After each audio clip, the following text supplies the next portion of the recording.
माँ का श्राद्ध। नमस्कार दोस्तों, आप सभी का स्वागत है हमारे YouTube चैनल चेतना स्टोरी में। दीदी याद तो है ना, कल माँ का श्राद्ध है। हमने बड़ी पूजा रखी है उनकी आत्मा की शांति के लिए, इसीलिए आपको सह परिवार के साथ आना ही होगा। पूजा अपनी ननद आरती को फ़ोन पर कहती है। तभी आरती उसकी भाभी को बोलती है, मैं नहीं आ सकती, आपको तो पता ही है कि उनकी छुट्टी नहीं मिलेगी। अरे दीदी, ऐसे कैसे? माँ के जमाई और बेटी उनके श्राद्ध पर नहीं आएंगे तो उनकी आत्मा को शांति कैसे मिलेगी? इसीलिए आपको आना ही पड़ेगा, बाकी मुझे कुछ नहीं पता। इतना बोलकर पूजा ने फ़ोन रख दिया। इधर आरती पुरानी यादों में खो गई। जब उसके पापा की मृत्यु हो गई थी तभी आरती अपने मायके गई हुई थी। आरती को माँ बोली, बेटा तुम्हारे पापा मुझे छोड़कर अकेले ही चले गए, पता नहीं अब किसके आधार पर छोड़कर गए हैं। माँ आरती के गले लग कर रो रही थी। तब आरती बोली, यह सब लोग तो हैं ना माँ, भैया भाभी और बच्चे, तो क्यों चिंता करती हो? आरती कई दिनों तक अपनी माँ के पास रह कर आई थी, लेकिन हमेशा ज़्यादातर फ़ोन पर बोलना होता था। कभी कॉल पर तो कभी वीडियो कॉल पर बोलना होता था।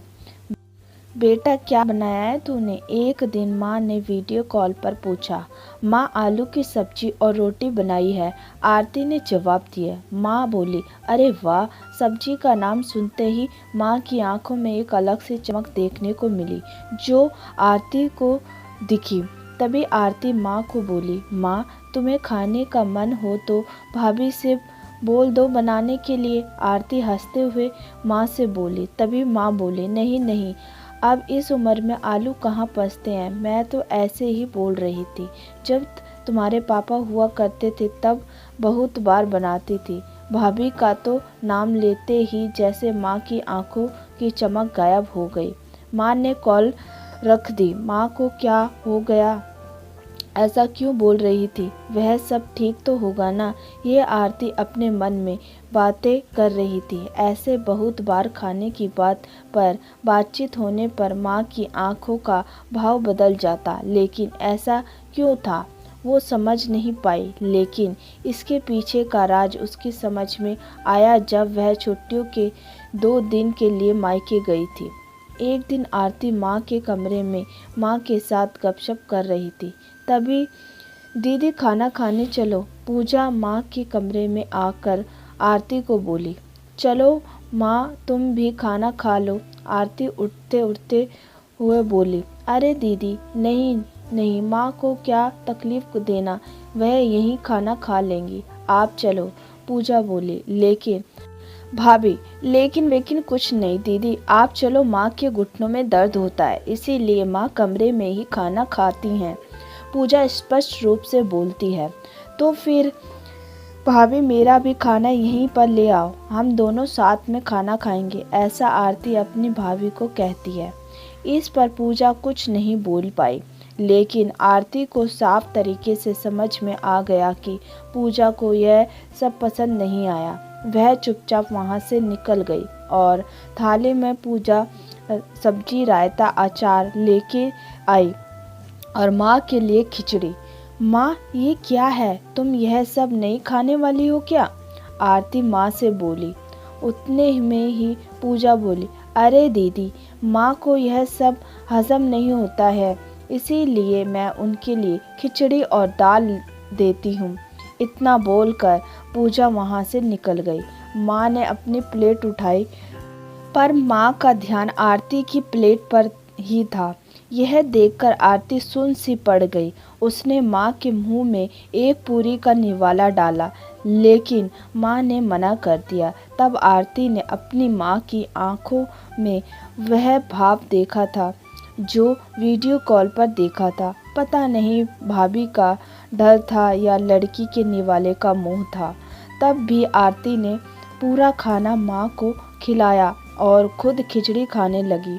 2 दिन आरती वहीं पर थी और आरती माँ को उसकी प्लेट का खाना खिलाती और खुद खिचड़ी खाती।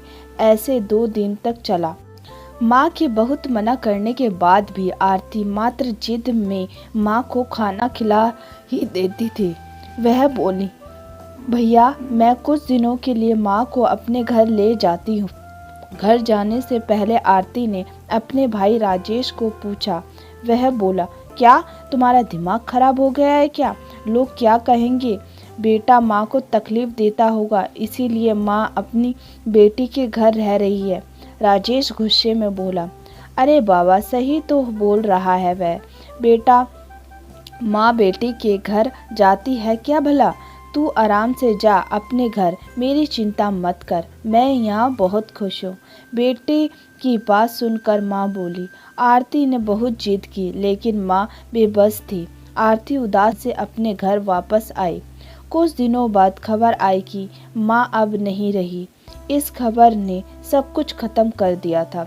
आरती को पता था कि माँ कितनी तकलीफ से गुजरी, लेकिन माँ को दूसरा लड़का नहीं था बल्कि एक लड़की थी, इसीलिए वह कुछ नहीं कर सकती थी। आरती अकेले ही माँ के श्राद्ध में आई। आज माँ के श्राद्ध में 56 तरह के भोग बनाए गए। सब लोग मज़े से खा रहे थे। लोगों ने पूजा और राजेश की वाहवाही करने में कोई कसर नहीं छोड़ी। दुनिया में सबसे अच्छा बेटा और सबसे अच्छी बहू कहला रहे थे। माँ के गुजर जाने के बाद इतना विचार कर रहे हैं कि माँ जिंदा थी तब कितनी सेवा की होगी दोनों ने। आरती दुखी होकर माँ की तस्वीर की तरफ देखकर रो रही थी। तभी दीदी चलो आप भी खाना खा लीजिए, पूजा कोमल को बोली, जो माँ के रूम में माँ की तस्वीर को सीने से लगाकर रो रही थी। वह बोली, नहीं भाभी मुझे नहीं खाना। लेकिन क्यों? आप नहीं खाना खाएंगी तो माँ की आत्मा को कैसे शांति मिलेगी? पूजा आरती से बोली। भाभी जिस खाने के लिए मेरी माँ जब जिंदा थी तब तरसी थी, उसे मरने के बाद दे रही हो तो वो कैसे तृप्त होगी? सोच कर देखो, एक बार आज अपने पकवानों का ढेर लगा दिया। माँ जिंदा थी तब आपको उनकी मनपसंद खाने के 2 निवाले खिलाए होते तो माँ वैसे भी तृप्त हो चुकी होती। वही माँ का असल श्राद्ध होता। यह जो भी हो रहा है वह सिर्फ एक दिखावा है।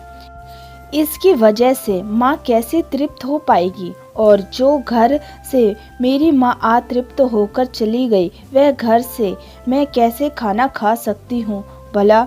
आरती चिढ़कर पूजा से बोली। तभी वहाँ पर राजेश भी आ गया। भगवान की लाठी में आवाज़ नहीं होती है भैया। भाभी वो जब भी किसी पर पड़ती है ना, तब जख्म बहुत गहराई तक और ना भरने वाले होते हैं।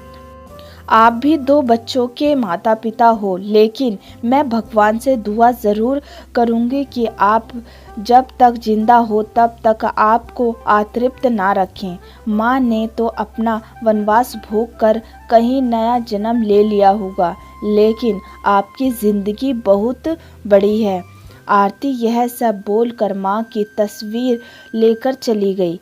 पीछे पूजा और राजेश की गर्दन श्रम के मारे झुक गई।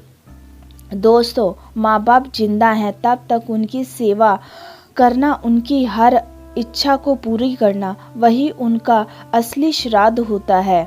उनकी मृत्यु के बाद कितने भी 56 भोग बना लो, वो सब व्यर्थ होते हैं। दोस्तों, आपको हमारी ये कहानी कैसी लगी प्लीज़ कमेंट कर जरूर बताएं और आपका बहुत बहुत धन्यवाद।